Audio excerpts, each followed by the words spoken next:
Good morning. Another great day in sunny South Florida. Great to be with you. And I'm really pleased to be joined by your new warrior CFO, Blaise Angolia, who's hitting the ground running. And I know that there's a lot that he's got on his plate, and we previewed a little bit of that yesterday when he did his official swearing in. But one of the things that we've worked hard on this year has been this idea of DOGing all areas of government. And that obviously started with the Trump administration, President Elon Musk, and really looking at the federal government. Obviously, we know there's a lot of problems with how the federal government operates. But we looked in Florida and said, even though we have the second lowest spending per capita in the country, even though we've paid down record amounts of outstanding state debt just since I've been governor, even though we're cutting taxes, we're doing all this, we have the lowest number of state workers per capita of any state in the country. We want to look at ourselves at the state level, and particularly at our universities. And so we did an executive order ordering all the agency heads to start using some of this artificial intelligence, because they're supposed to do reviews of what's going on, contracts, all this stuff. But let's harness artificial intelligence, some of these things, to look at our own agencies, but then also at these universities. And the universities get a lot of money. I think there was a view of universities that somehow they're entitled to just do what they want. And I've said, no, actually the taxpayers fund your universities, and so you got to pursue a mission that's consistent with the goals of the state of Florida. And so we've done things like eliminate DE&I. We've done things that are trying to focus the universities on their core mission. So there's mission creep there, and then we're going through all that. But then we also said we need to look at state and local governments. Now, I didn't have authority per se to just demand everything. I do have some constitutional authority that we exercise, but we also work with the legislature to get some concrete DOGE authority for the state of Florida vis-a-vis state and local governmental entities. And then the chief financial officer has longstanding authority to conduct oversight and audits of government institutions that receive state funding, which is almost basically every institution in Florida receives some form of state funding. So we are pleased to really get the ground running now. I mean, the budget was signed at the end of June, took effect July 1st. We've been doing some planning on this. Obviously, Blaise I put Blaise in to be the CFO because there was a vacancy there, and so now it's off to the races. Now, I think there's problems in local governments. Some local governments have done a good job. I mean, I think we have a big, diverse state, and it's not necessarily like this part of the state is all bad, this part of the state's all good. It's really a mix. And I've had a lot of complaints from folks down here in South Florida vis-a-vis some of the governments, but we've also had complaints in Northwest Florida and in other parts. And so it's important to just put all this in perspective. But I will say this, if you look at the state of Florida, you go back 15 years, the average Floridian was $1,200 per, if you took the state debt, you would be about $1,200 that you would owe as a Floridian. We've now driven that down to under $500 per Floridian. So the total state debt of all of Florida's history, if they somehow just said, you got to write a check, we got to pay it off tomorrow, you'd pay somewhere around $400. Now, if they told you from the federal government, and they told you you had to write a check for your share of the federal debt as an American citizen, you'd have to write a check for like $106,000. And so it's way different. Our debt is declining. The budget I signed, and I did about $600 million in line item vetoes to get it in line with my proposed spending levels from my governor's recs. But we spent less last fiscal year than the year before, and we're spending less this fiscal year than we did in the fiscal year that just elapsed at the end of June. There's not a lot of states that can say that they're actually doing that. Obviously, the federal government hasn't cut spending, so we're in a good position as a state. but we always want to do better. So we've started with state, and we're going to continue to do that, but we also now have the ability to bring this into the state and local level. And so I did do an executive order with the authority that we had. There were some things that people had to do. There was some stuff before the legislature acted that was more voluntary. Some local governments took us up on that offer. Other local governments did not take us up on that offer, as you might imagine. And so there was a disagreement amongst some. You had some commissions would vote, and it'd be a divided vote, and sometimes they would comply, sometimes they wouldn't. You know, my view would be you should be proud of what you're doing and proud of your budgeting and your spending, that you should welcome this stuff to be able to trumpet that to your constituency. But that wasn't true for everybody. And so, you know, we are here today with our new CFO, Blaise Ngolia, that we are going to start doing on-site DOGE inspections and audits of local and of county and municipal governments. So beginning on July 31st, our teams are composed of auditors and other skilled staff that are drawn from various state agencies.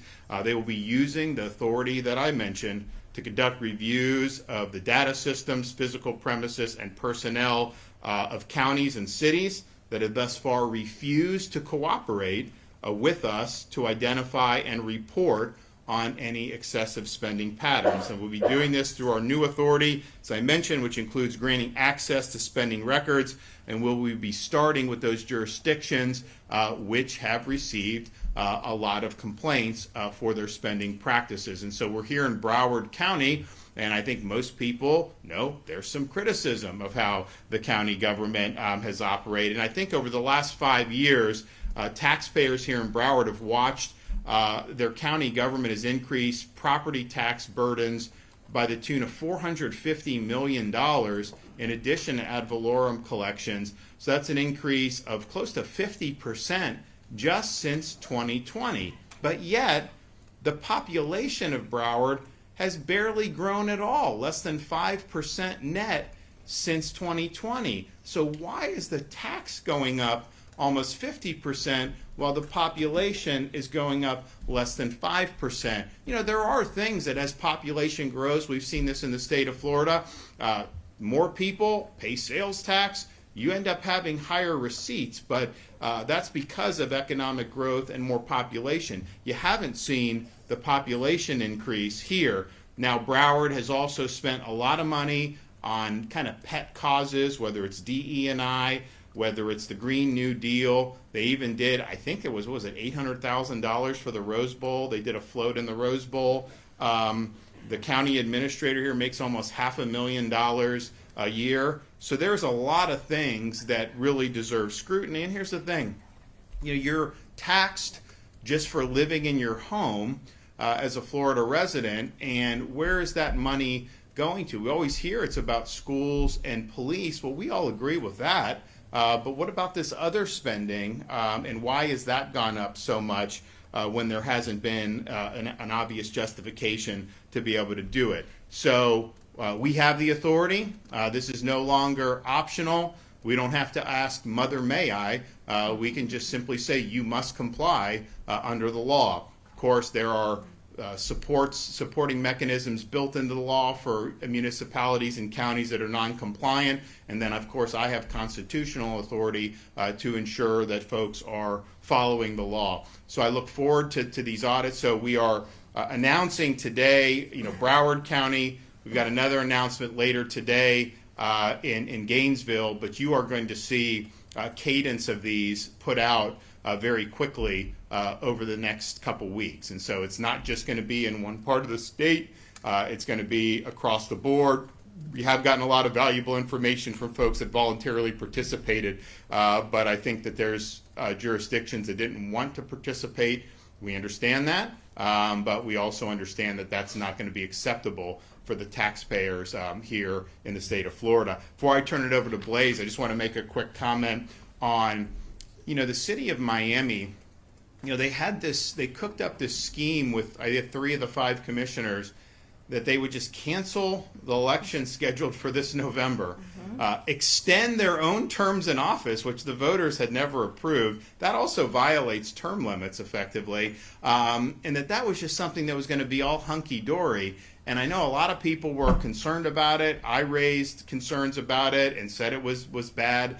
The Attorney General of Florida said it was not legal, what they were trying to do. I know a lot of voters and residents down in South Florida were not happy with seeing that. And so yesterday there was a court ruling to say that no, you can't cancel the election, you can't extend your terms in office unless you get the approval of the voters. And isn't that how it should be? I mean, you as a voter go in to elect someone for a fixed term knowing you have another shot to have new elections at a fixed time, and that they can just decide, you know, we're just going to dispense with that and go. That doesn't fly. First of all, it wasn't legal. But even if somehow it was legal, is there anyone that can make an argument with a straight face about why that would be something that would be acceptable to just thrust upon the voters without their consent? Of course not. So we were very much pleased to see that court ruling. I anticipated that court ruling because I think that what they were trying to do just ran afoul of not just the law, but basic common sense and principles of fairness. And so I hope that they'll be able to conduct a free and fair election this November. And if they want to change the dates of their election, you go to the voters before you do that. And you lay out a plan that you wanted in an even year. You don't just say, you know, we're just going to stay in office a little bit longer, and regardless of what the voters think. So I appreciate those who were involved in that litigation, and I think it was the right decision. Okay, you know, we got our fearless fiscal warrior, Blaise Angolia. Come on up.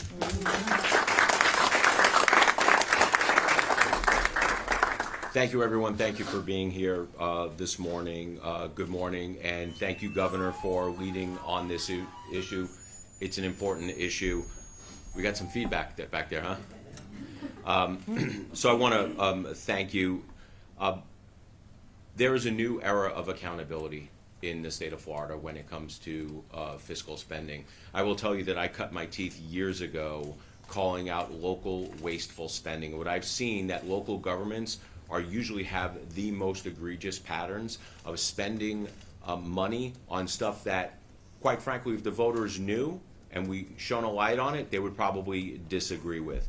Broward County, unfortunately, is probably, in my mind, one of the worst offenders when it comes to spending.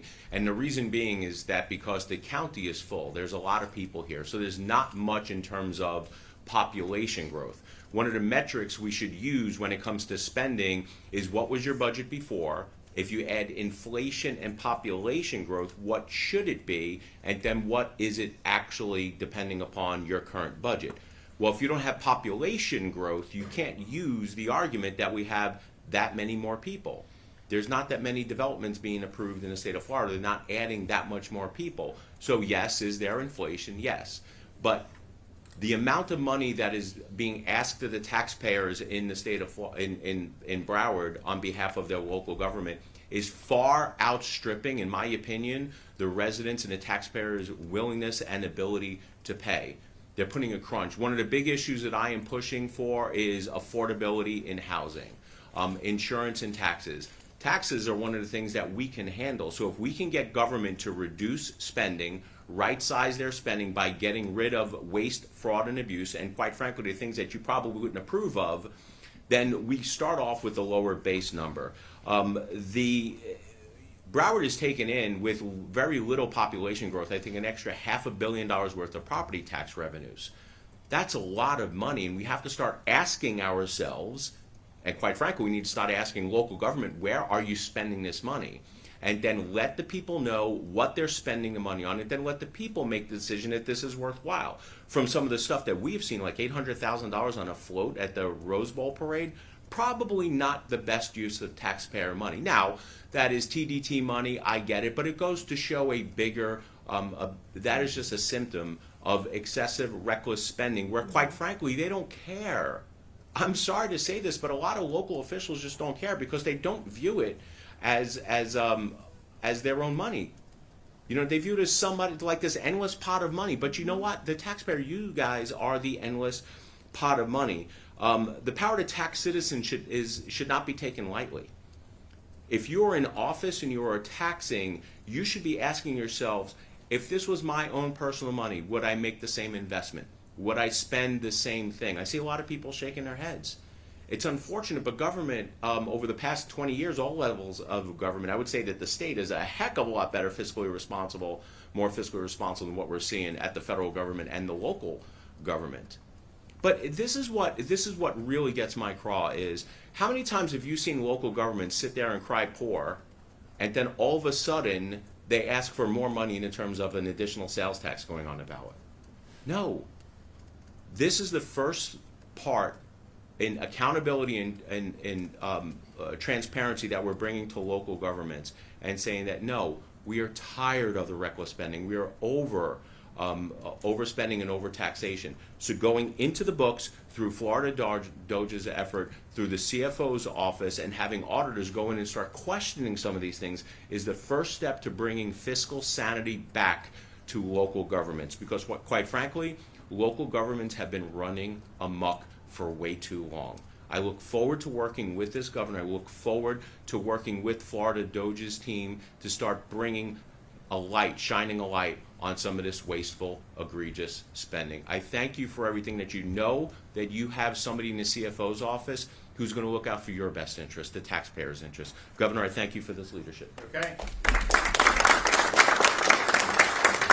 And I appreciate Blaze, taking this on. One of the things that I did when I became governor was I actually just studied all the constitutional statutory provisions that related to the executive's ability to move policy. And there's certain things that are there that you're entitled, obviously, to wield on behalf of the people that sent you there. And this authority in the CFO's office to be in there and doing these audits, I think is really important authority. I think it's appropriate, and I'm glad that Blaze is really going headstrong into to using this in a really, really good way. So this is just the start. There's going to be more over the next, particularly couple weeks, that we're going to do around the state. I think you'll see counties, but I also think you'll see cities, and I think that there's going to be a lot of taxpayers that are going to be happy that this is being done. And ultimately, this is what it's about: the people that pay the bills, who work hard and have their money, have their incomes or their property taxed to be able to support these services. And while there's certain things that we all support, we know that some of this stuff has gone astray. So let's show some accountability here. Yes, sir. Yes, Governor Chris Nelson. With your history with Broward County, you know these guys are going to buck, and this can be for you or for Blaze.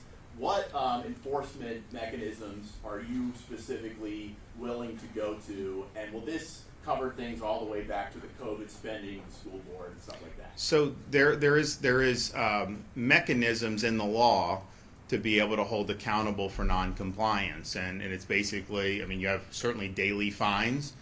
We would construe every individual request as a separate act of disobedience, and so if we send one letter with 50, none of them are complied with, that's 50, right? And so those fines would multiply for one day and then continue going. So I think that's a pretty good disincentive. The law is clear. There's some people say, well, why would the state of Florida care, how the county in Broward or the, place at Alachua or Hillsborough or any of these places spend their money. And the reality is the folks you elected put this into law. So that's the law. And if you don't like that, then you can elect new people and try to change it in the future. But that's the law. You don't have the right to just pick and choose which laws that you want to apply. So we'll make sure that that's done. I know Blaze will be a hawk on this. We obviously will use our authority, and then quite frankly, I'm sure the Attorney General will ensure that there's compliance. So there's going to be compliance. That's just the way the people have spoken on this. We have the authority. I was very public about asking for this, and we got it done. And so now we're going to do the people's business. Yes, sir. Just can you break down? Broward County's millage rate has stayed flat for the last 8 years. Why is that not enough relief Yeah, come on. for taxpayers? Also, you mentioned a small change in percentage of population growth, but it is still, it's like 100,000, somewhere in 100,000 people a year living in Broward County. So a couple answers. First, I want to answer Chris's question in terms of, as a legislator, I get appropriation requests all the time, right? Now, I get it from my counties where they say that I previously represented Pasco, Hernando, Citrus, and Sumter counties, and now we get appropriation requests and asking for money. And the first thing I ask myself is, do they need the money? What is the money being expended for? But I think the question we need to ask is, the counties who are requesting the money actually spending the money that they have wisely? And what will frustrate me is when I see a county egregiously spending, not being good stewards of the taxpayer dollars, and then all of a sudden put in appropriation requests. So to answer your question in terms of accountability, I think that if a county, municipality, city, any government entity is putting in an appropriation request because they want more money, and we have proven through Florida DOGE efforts, through the audits through the CFO's office, that they are wasting the money that they have right now, they shouldn't be allowed to ask for any more money. We as a state should not give them an appropriation of $10, $15 million if A, they're sitting on a bunch of money in their coffers right now in their investment funds and their reserves, or if they've proven that they're not good stewards of the taxpayer money. If you need money for something and you don't have money, then that is a difference than if you have the money and you're wasting the money and then you're asking the money. We're not going to pour good money after bad. And to your point about the millage rate theoretically should be going down in those issues, not remaining flat. Remaining flat with the increase in the property taxes yields a lot more money, $450 million, almost $500 million more. If you look at some of the places in this state that have the highest property values, and I'm thinking Monroe County right now, over the years, the maximum allowed millage rate you can have per section in your trim notices is 10, right? I think there are some exceptions for small counties to pierce that. But if you're at 10 and property values go up, if you want to keep the same revenue, the millage rate should be going down, not staying the same. So when your county comes out and says, well, you know, our millage rate has stayed the same, that's a tax increase in this scenario. It's not a tax decrease. It's not even taking in the same amount of revenue. So millage rate should be going down, not staying stable, and they should definitely not be going up. Well, but I think the issue, it's an unrealized gain property. That's the problem. That's why it's unjust, quite frankly, to have a homeowner who's, you know, working hard, doing all this, and you're still having to pony up money, basically paying rent just to be on your property to the government. That's not true homeownership. And so it's an unrealized gain. That's why they're taxing it. So yes, if the tax rate was the same and you were only taxing realized gains, then you could have a point. But it's an unrealized gain. So people's values are going up, partially because housing's gone up across the country, but even more so in Florida because there's been demand to come here. And so people are paying more. Even homesteaded properties are paying more. And then, heaven forbid, you have a young family, you grow out of a house, you want to buy, then you're at a much higher cost basis right there, and you're paying a lot more. So they're taxing unrealized gains. And so if you're taxing unrealized gains, to say you're keeping the millage rate the same, you're taxing higher values. People are having to pay more, but they've never sold the home at that point. This is just paper value. And it's interesting, how often are they aggressive to assess your property value lower? No, that's not what they do. Yes. In regards to the City of Miami ruling yesterday, would you like to personally see those elected officials held accountable? And then secondly, when can we expect Lieutenant Governor announcement? Jay Collins, perhaps? So I told people I would deal with these appointments after the legislative session. Obviously went till the end of June. So we were able to do the CFO. So the LG we're working on, I just got to vet people, right? And there's different folks that want it or this. And so it'll be soon, but it's not necessarily going to be, today or tomorrow. Now, look, on the City of Miami, now some people ask me, could you remove the commissioners?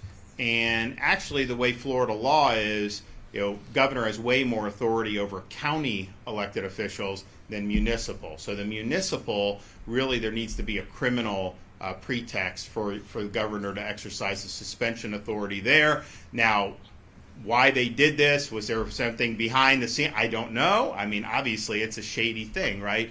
But I think probably the best way to do it in the short term is we got an election coming up in November, and I think the voters of Miami, and interesting, this is an issue that spans party. Democrats and Republicans, that I've seen, all thought that this was a bad idea. The voters. I know some entrenched politicians thought it was a good idea, but this was a bad idea. And so I think the city is going to have an opportunity to elect a reform mayor and some of these commissioners. That's probably the best way in the immediate aftermath. Now on county stuff, like on the immigration stuff, I mean, if you have duties under the law, if you're neglecting those duties, then the governor does have the authority to suspend under those circumstances. So, yes, sir. Thanks, I appreciate it. With respect to municipalities that are not in compliance, is the sanction withholding state funding and appropriations, is that about the only sanction, or? Fines. So the where's Erica?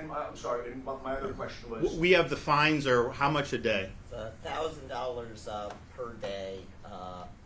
for each per line item. So so for example, if we send a letter to a city and say provide us information on these 100 things, and they don't do it, then each individual item would be a daily fine of $1,000. So that'd be $100,000 a day for 100 items, and that obviously multiplies very quickly. Yes, the appropriations process, I think, is a separate one. I think Blaze makes a great point. His authority obviously is triggered by the receipt of state funds, and so if you have a county that doesn't receive any state funds, which I don't think any county in Florida receives no state funds, then you would be immune from the CFO's oversight. So I think there's going to be both, and then I think clearly if it came to something where you just had a neglect of obvious duties in some of these positions, to the extent governor's constitutional authority is implicated, you would have the ability to do that. So I'm confident that the enforcement is going to be adequate. And here's the thing, if people say, fine, just comply, we'll do it. I would love for some of the areas where people have told us, hey, you got to audit here, I would love for those to come back passing with flying colors. I mean, that'd be good for taxpayers if that happened. you said both, meaning appropriate state funding and the fine. That's the Right, exactly. Yeah, I think I had so. one quick question on alligator aqua. Sure. Lawyers are not able to see their clients out there. What do you think, being a lawyer yourself and a JAG lawyer? What do you Well, think? I first of all, I don't know. Here's what I think is happening. You have some of these, and a lot of these are criminal aliens, and they will make claims, and then the media is kind of running with it. I know that the DHS anticipated that there would be legal involvement, and I know they even have a place where people can read books about this stuff. So that was all being contemplated. Now, I haven't been down there since the president was there. I may go back down very soon, but it's odd that they're going in there. I mean, you have these representatives. I mean, first of all, they're just trying to get some notoriety. So they're making these claims, and they're saying, oh, they're not fed well. Well, first of all, they're fed the same that the staff is fed. You go to and it's not a prison, it's a deportation processing center, so it is different. But in Florida prisons, do you think the prisoners get the same meals as the guards? No, of course not. It's different. Everyone's the same there, and they were mad that the ham sandwiches weren't toasted. Excuse me? I mean, give me a break. So DHS, required there to be certain things. I know the legal was a part of that. There is recreation. People say there's not, and there is. People will show. So I'm confident that whatever is required will be satisfied. I know that there's an effort to try to put whatever narratives out there that you can, but I'm confident that they'll get the job done. But here's the thing: ultimately, the goal is you need a place that you can process and deport efficiently. If you want to be able to remove illegal aliens from the country, particularly the criminal aliens who shouldn't be anywhere in our communities, that needs to have some infrastructure to go with it. DHS does not have enough spaces to be able to do it. So we're running into situations. Florida's aggressive. Our state and local are required to participate. So our highway patrol, they may bust some van, and there may be 10 illegals in a van. they can bring to ICE, but if ICE doesn't have room for them, then ICE basically just either has to release them or hope that you can put somebody in a state, a county or a city facility, and you can do that at some point, but we don't have the space there. So that's why they're doing it. I think DHS is going to ramp up its space, which will be very helpful for this. And so there's a lot of logistics. There's a lot of, I mean, people say there's no due process. Actually, there's a lot of due process. That's why it takes this way. I mean, my view would just be, it's like, okay, are you here? Do you have a right to be here? Show us. Okay, let's look at this. We think not. And then just make a quick decision. And obviously, if someone has a right then to be, then they shouldn't be involved in any of this stuff. I would also note this. When you go into Alligator Alcatraz as an illegal, the first thing DHS does is they give you a brochure and they tell you, you don't have to come here. You can get, at federal expense, all expenses paid flight back to your home country. No questions asked. Now, obviously, they'll escort you to make sure you're getting on the plane. They check to make sure you land.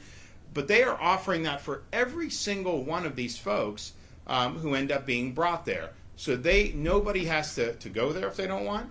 They do have the ability to take the DHS up on their offer and go back to their home country. I don't see that mentioned as much, but that is definitely part of it, and it makes sense financially because whatever the cost of the ticket is going to be less than going through a more lengthy process and then end up flying people out at like a military or DHS aircraft. So, yes, sir. Governor, back to the audit really fast. You mentioned that you're starting with the counties that haven't voluntarily agreed to be part of the auditing.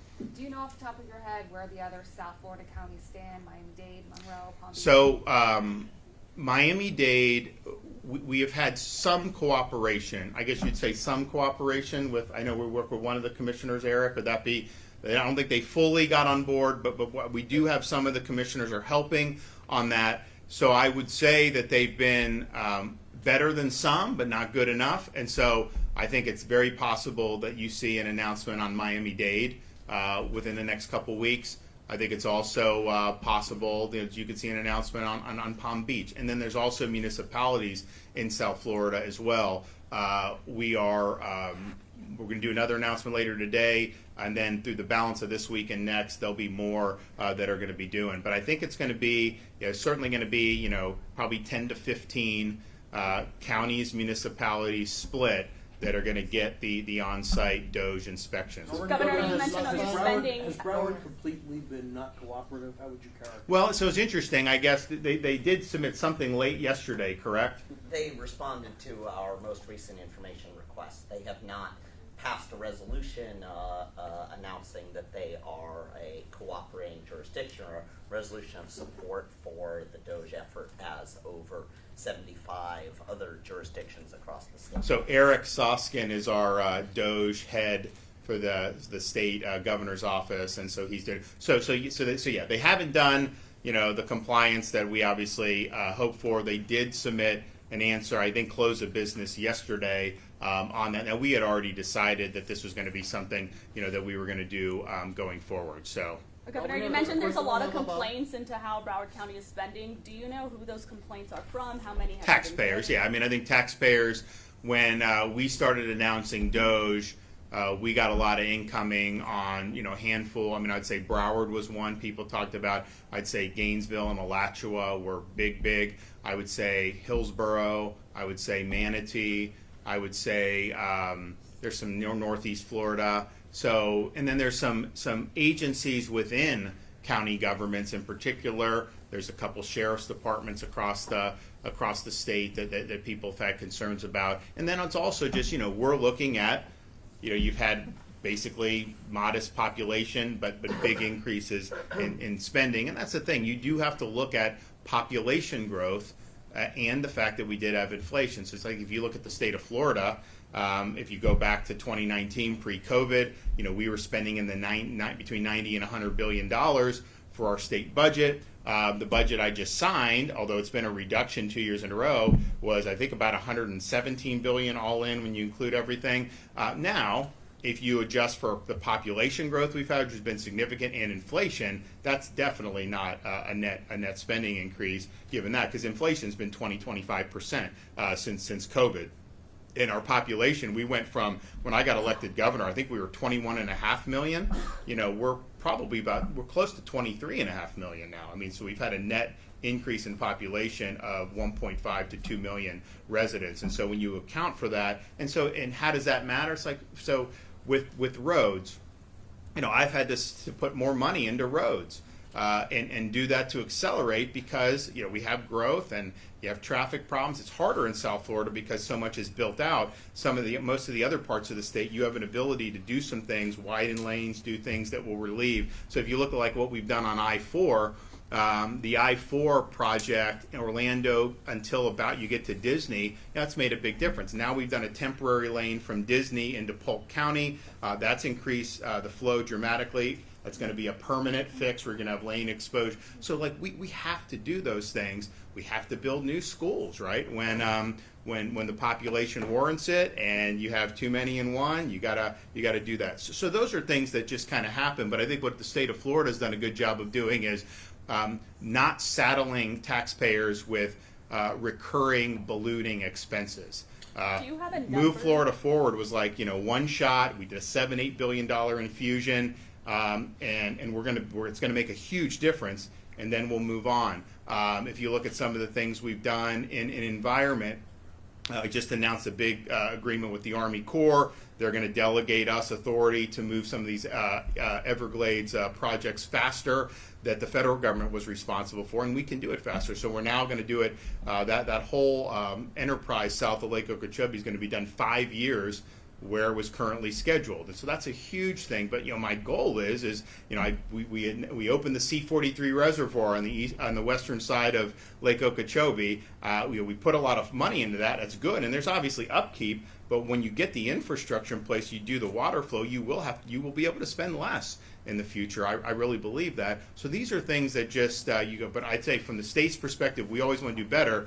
But I don't think there's any state in the country that can say they've cut spending on net the last 3 years, which is what we've done, and so I think that's a good thing. So, Do you Will have you a be specific looking at the number on Broward Broward Sheriff's County? Office or just offices under the county commission? I think that's all fair game. I think when you're talking about property tax revenue, where does that go? I mean, the thing that people say is that that's the schools and the law enforcement, and I think I've been a big supporter of law enforcement, obviously, and I think that, you know, we have the best sheriffs in the country in the state of Florida, but I would not say all 67 departments, you know, are run great. I would say most of them are run well, but I would say that there are some that need to be looked at, and I think this could be one here, and I also think there's a couple others that have been brought to mind about where you would look to do. So stay tuned on all that. All right, we'll be back soon, guys. Thank you.